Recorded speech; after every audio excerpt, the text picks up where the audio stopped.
Sungguh indah tanah air beta, tiada bandingnya di dunia.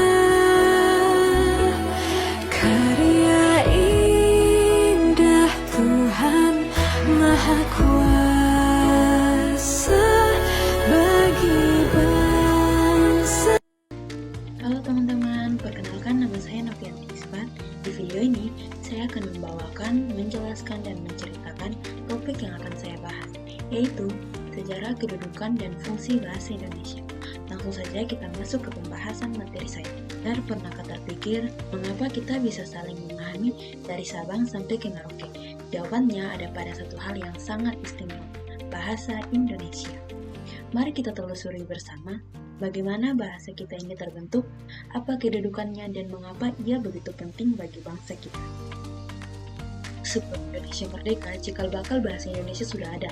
Bahasa kita berakar dari bahasa Melayu kuno, yang digunakan sebagai lingua franca atau bahasa perhubungan di Nusantara sejak abad ke-7.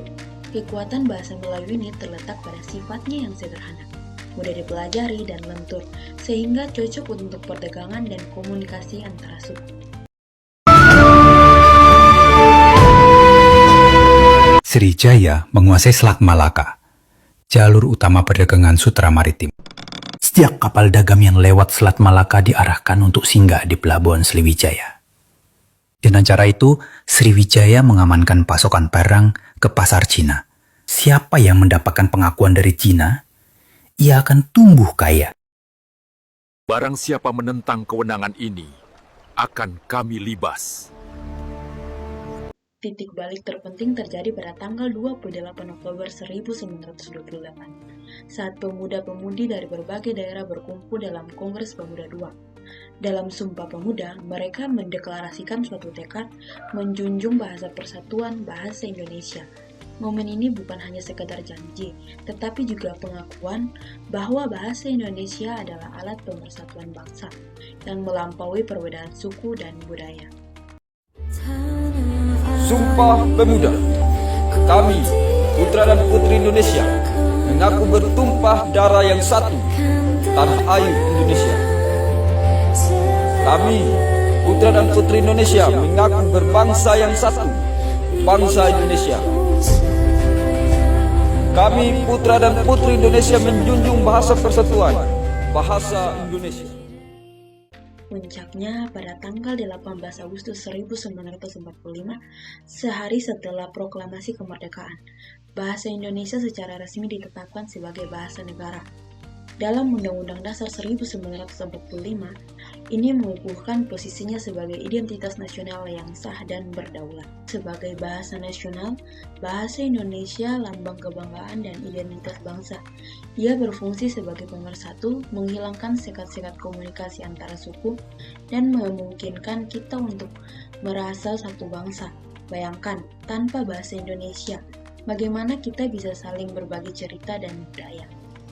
Dan sebagai bahasa negara, bahasa Indonesia digunakan dalam semua urusan resmi, mulai dari administrasi pemerintahan, undang-undang, pendidikan di sekolah dan universitas, hingga komunikasi di media massa.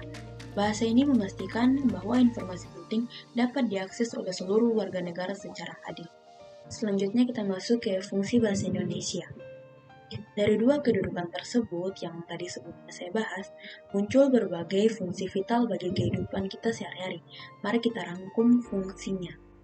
Fungsi paling dasar memungkinkan kita berinteraksi, berdiskusi, dan berbagi ide. Selanjutnya, alat ekspresi diri. Bahasa menjadikan wadah kita untuk mengungkapkan perasaan, pemikiran, kreativitas, baik melalui tulisan, pidato, maupun karya seni. Dan juga sebagai alat integrasi sosial, bahasa Indonesia mempersatukan kita dalam keragaman, membangun solidaritas, dan menghilangkan kesenjangan sosial. Sarana perkembangan ilmu pengetahuan, bahasa Indonesia menjadi bahasa pengantar untuk menyebarkan ilmu, menciptakan inovasi, dan juga membuat bangsa kita lebih maju.